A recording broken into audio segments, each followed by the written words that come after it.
ನಮಸ್ಕಾರ. ರಿಪಬ್ಲಿಕ್ ಕನ್ನಡ ನ್ಯೂಸ್ಗೆ ಸ್ವಾಗತ. ನಾನು ಶ್ರೀಪಾದ್ ಪಾಟೀಲ್. ಕ್ಷಣ ಕ್ಷಣಕ್ಕೂ ಕಾಂಗ್ರೆಸ್ನ ಪವರ್ ಫೈಟ್ ರಂಗೇರ್ತಾ ಇದೆ.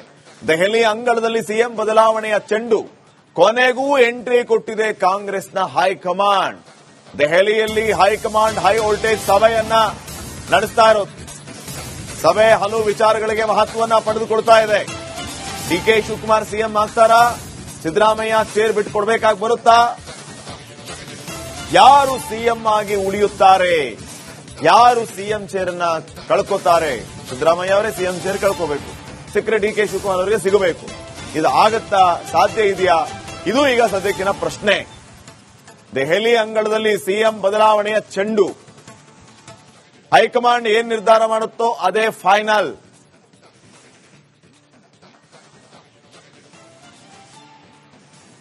ಇನ್ನೊಂದು ಬ್ರೇಕಿಂಗ್ ಅಪ್ಡೇಟ್ ಬರ್ತಾ ಇದೆ. ದೆಹಲಿ ಅಂಗಳದಲ್ಲಿ ಪವರ್ ಪಾಲಿಟಿಕ್ಸ್. ರಾಹುಲ್ ಸಭೆಗೂ ಮುನ್ನ ಹೈ ವೋಲ್ಟೇಜ್ ಮೀಟಿಂಗ್. ಮೊದಲ ಸುತ್ತಿನಲ್ಲಿ ತ್ರಿಮೂರ್ತಿಗಳ ಸಭೆಯನ್ನ ಕರೆದಿದ್ದು ಖರ್ಗೆ, ಸುರ್ಜೇವಾಲಾ, ವೇಣುಗೋಪಾಲ್ ಚರ್ಚೆಯನ್ನ ನಡೆಸಿದ್ದಾರೆ. ರಾಜ್ಯ ರಾಜಕೀಯ ಬಿಕ್ಕಟ್ಟಿನ ಬಗ್ಗೆ ವಿಸ್ತೃತ ಚರ್ಚೆ. ಬದಲಾವಣೆಯೋ ಪುನರ್ರಚನೆಯೋ ಈ ಬಗ್ಗೆ ಸಮಾಲೋಚನೆ. ಈ ಮೂವರ ಜೊತೆಗೆ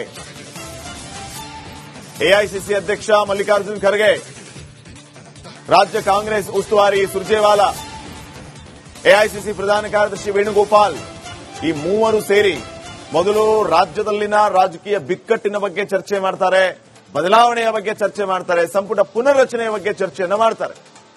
ರಾಹುಲ್ ಸಭೆಗೂ ಮುನ್ನ ಹೈ ವೋಲ್ಟೇಜ್ ಮೀಟಿಂಗ್ ಇವರದ್ದು.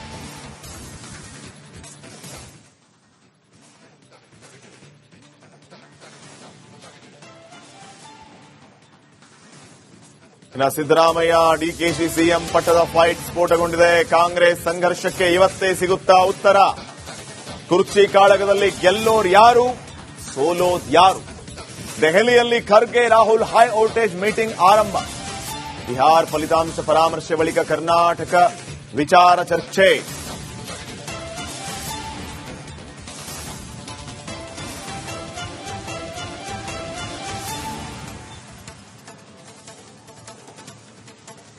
ಹಾಗಿದ್ರೆ ಕಾಂಗ್ರೆಸ್ ಸಂಘರ್ಷಕ್ಕೆ ಇವತ್ತೇ ಉತ್ತರ ಸಿಗುತ್ತಾ? ಹೈಕಮಾಂಡ್ ಉತ್ತರವನ್ನ ನೀಡುತ್ತಾ ಅನ್ನುವಂಥದ್ದು ಪ್ರಶ್ನೆ ಇದೆ. ಹೈಕಮಾಂಡ್ನತ್ತ ಬೊಟ್ಟು ಮಾಡ್ತಾ ಇದ್ದಾರೆ ಎಲ್ಲ ನಾಯಕರು, ಇನ್ಕ್ಲೂಡಿಂಗ್ ಸಿಎಂ, ಡಿಸಿಎಂ. ಹೈಕಮಾಂಡ್ ಕರೆದ್ರೆ ದೆಹಲಿಗೆ ಹೋಗ್ತೀವಿ ಅಂತ ಸಿಎಂ, ಡಿಸಿಎಂ ಹೇಳಿದ್ದಾರೆ. ಉಭಯ ನಾಯಕರಿಗೆ ಈಗ ಟೆನ್ಷನ್.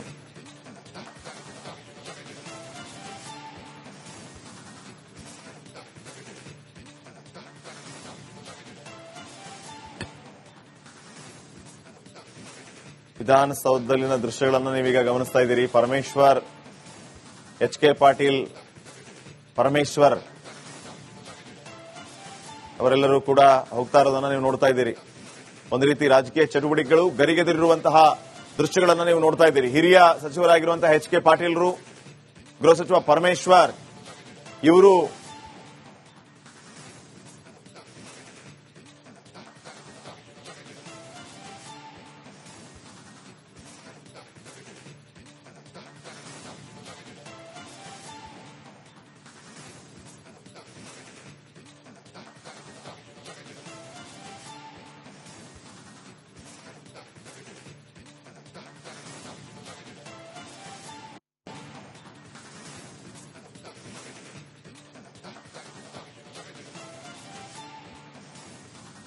ನೋಡಿ, ಈಗಾಗಲೇ ತಾವು ದೃಶ್ಯಗಳಲ್ಲಿ ಗಮನಿಸ್ತಾ ಇದ್ರಿ. ಒಂದ್ ಕಡೆ ವಿಧಾನಸೌಧದಲ್ಲಿ ಪರಮೇಶ್ವರ್ ಮತ್ತು ಎಚ್.ಕೆ. ಪಾಟೀಲ್ರು ಫುಲ್ ಆಕ್ಟಿವ್ ಆಗಿದ್ದಾರೆ, ಓಡಾಡ್ತಾ ಇದ್ದಾರೆ, ಅದನ್ನು ನೋಡ್ತಾ ಇದ್ರಿ. ಈ ಕಡೆ ಖರ್ಗೆ ಅವರು ಹೋಗ್ತಾ ಇರುವಂತಹ ದೃಶ್ಯಗಳು ದೆಹಲಿಯಲ್ಲಿ. ಈ ರೀತಿಯ ಬೆಳವಣಿಗೆಗಳು ಈಗ ಸದ್ಯಕ್ಕೆ ನಡೀತಾ ಇದೆ. ಯಾರಿಗೆ ಅದೃಷ್ಟ ಖುಲಾಯಿಸುತ್ತೆ? ಸಿಎಂ ಬದಲಾವಣೆ ನಿಜಕ್ಕೂ ಆಗತ್ತಾ ಅಥವಾ ಸುಮ್ಮನೆ ಈ ರೀತಿಯ ಮಾತುಗಳು ಕೇಳಿ ಬರ್ತಾ ಇವೆಯಾ? ಇವೆಲ್ಲದಕ್ಕೂ ಕೂಡ ಕೂಡಲೇ ತೆರೆ ಇಡುವಂತಹ ಕೆಲಸ ಆಗಬೇಕು. ಆಕ್ಚುಲಿ ಇಂಥ ವಿಚಾರಗಳು ಭಾರಿ ಚರ್ಚೆ ಆಗುವಾಗ ಹೈಕಮಾಂಡ್ ಇದಕ್ಕೆ ಒಂದು ಫುಲ್ ಸ್ಟಾಪ್ ಇಡಬೇಕು. ಎಲ್ಲರೂ ಅಡ್ಡಗೋಡೆ ಮೇಲೆ ದೀಪ ಇಟ್ಟಂಗೆ ಮಾತಾಡ್ತಾರೆ.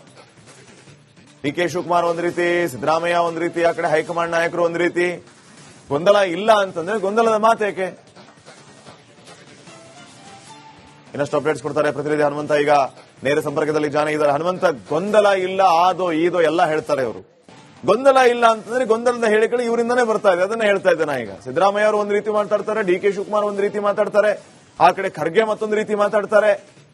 ಸಿಎಂ ಚೇರ್ ಬದಲಾವಣೆ ಪ್ರಶ್ನೆಯೇ ಇಲ್ಲ ಅಂತಂದ್ರೆ ಒಂದು ಇದಕ್ಕೆ ಕನ್ಕ್ಲೂಷನ್ಗೆ ಬರಲಿ. ಇಂಥ ಗೊಂದಲಗಳಿಗೆ ಫುಲ್ ಸ್ಟಾಪ್ ಇಡುವಂತ ಕೆಲಸ ಹೈಕಮಾಂಡ್ ಇಂದಲೇ ಆಗ್ಲಿ. ಆದ್ರೆ ಯಾರು ಅದನ್ನ ಮಾಡ್ತಾ ಇಲ್ಲ. ಎಲ್ಲರೂ ಅಡ್ಗೋಡ ಮೇಲೆ ದೀಪ ಇಡುವಂತ ಕೆಲಸ ಮಾಡ್ತಾ ಇದ್ದಾರೆ. ಏನು ಗೊಂದಲ ಇಲ್ಲ ಅಂತಂದ್ರೆ ಯಾಕೆ ಬೋಲ್ಡ್ ಸ್ಟೇಟ್ಮೆಂಟ್ ಕೊಡಬಾರ್ದು ಇವರು?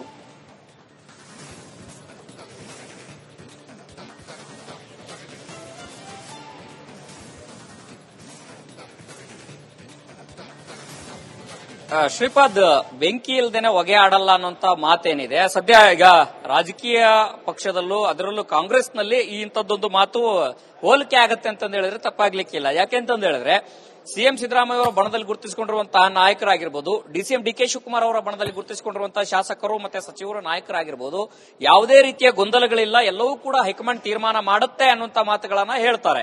ಸೇಮ್ ಟೈಮ್ ಎಐಸಿಸಿ ಅಧ್ಯಕ್ಷ ಮಲ್ಲಿಕಾರ್ಜುನ್ ಖರ್ಗೆ ಅವರು ಕೂಡ ಎಲ್ಲವನ್ನೂ ಕೂಡ ಕರೆಸಿ ನಾವು ಮಾತನಾಡ್ತೇವೆ, ಇಂಪಾರ್ಟೆಂಟ್ ಇರುವಂತಹ 4-5 ಜನರ ಜೊತೆಗೆ CM Siddaramaiah, DCM DK Shivakumar ಅವರನ್ನು ಕೂಡ ಕರೆಸಿ ಮಾತನಾಡ್ತೇವೆ ಅನ್ನುವಂತ ಸ್ಪಷ್ಟವಾದಂತಹ ಹೇಳಿಕೆಯನ್ನ ಮಾಧ್ಯಮಗಳಿಗೆ ಕೂಡ ಹೇಳಿದ್ದಾರೆ. ಇದು ಆಂತರಿಕ, ಬಹಿರಂಗವಾಗಿ ಏನೂ ಇಲ್ಲ ಅಂತ ಹೇಳಿದಾಗ್ಲೂ ಕೂಡ ಆಂತರಿಕವಾದಂತಹ ಪ್ರಯತ್ನಗಳು ನಿರಂತರವಾಗಿ ನಡೀತಾ ಇದೆ. ಆದ್ರೆ ಈ ಎಲ್ಲಾ ಗೊಂದಲಗಳಿಗೂ ಕೂಡ ಬ್ರೇಕ್ ಹಾಕಲಿಲ್ಲ ಅಂತಂದು ಹೇಳಿದ್ರೆ ಮುಂಬರುವಂತಹ ಚುನಾವಣೆಯಲ್ಲಿ ಕಾಂಗ್ರೆಸ್ ಪಕ್ಷಕ್ಕೆ ಬಹುದೊಡ್ಡ ಡ್ಯಾಮೇಜ್ ಆಗುತ್ತೆ. ಇದರಿಂದ ಮತ್ತೊಂದು ಕಡೆಗೆ ಹೈಕಮಾಂಡ್ ಕೂಡ ವೀಕ್ ಆಗ್ತಾ ಇದೆ. ಹೈಕಮಾಂಡ್ ವೀಕ್ ಅನ್ನೋ ರೀತಿಯಲ್ಲಿ ಚರ್ಚೆಗಳು ಜೋರಾಗಿ ನಡೀತಾ ಇದೆ. ಇದಕ್ಕೆ ಫುಲ್ ಸ್ಟಾಪ್ ಇಡಲಿಲ್ಲ ಅಂತಂದು ಹೇಳಿದ್ರೆ ಅದು ನೇರವಾಗಿ ಹೈಕಮಾಂಡ್ ಸೇರಿದಂತೆ ಕರ್ನಾಟಕ ರಾಜ್ಯ ರಾಜಕಾರಣದ ಮೇಲೂ ಕೂಡ ಸಾಕಷ್ಟು ಪ್ರಭಾವ ಬೀರುತ್ತೆ.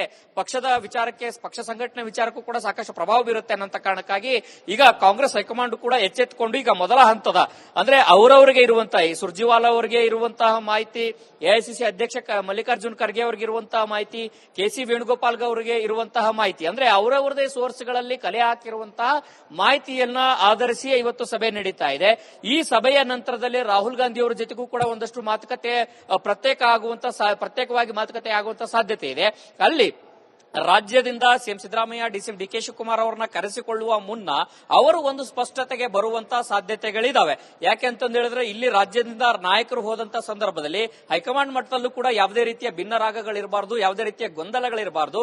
ಹೈಕಮಾಂಡ್ ನ ನಿಲುವು ಸ್ಪಷ್ಟವಾಗಿ ಇದ್ರೆ ಮಾತ್ರ ರಾಜ್ಯದಿಂದ ಬಂದಂತಹ ನಾಯಕರಿಗೆ ಹೈಕಮಾಂಡ್ ನ ಒಂದಷ್ಟು ಸೂಚನೆಗಳು ಏನಿರಬೇಕು, ಏನಿರಬಾರದು ಅನ್ನುವಂತ ಸೂಚನೆಗಳನ್ನ ಕೊಡ್ಲಿಕ್ಕೆ ಎಲ್ಲಾ ರೀತಿಯಲ್ಲಿ, ಎಲ್ಲಾ ನಿಟ್ಟಿನಲ್ಲಿ ಆಗತ್ತೆ. ಆ ಕಾರಣಕ್ಕಾಗಿನೇ ಇವತ್ತಿನ ಸಭೆ ನಡೀತಾ ಇದೆ.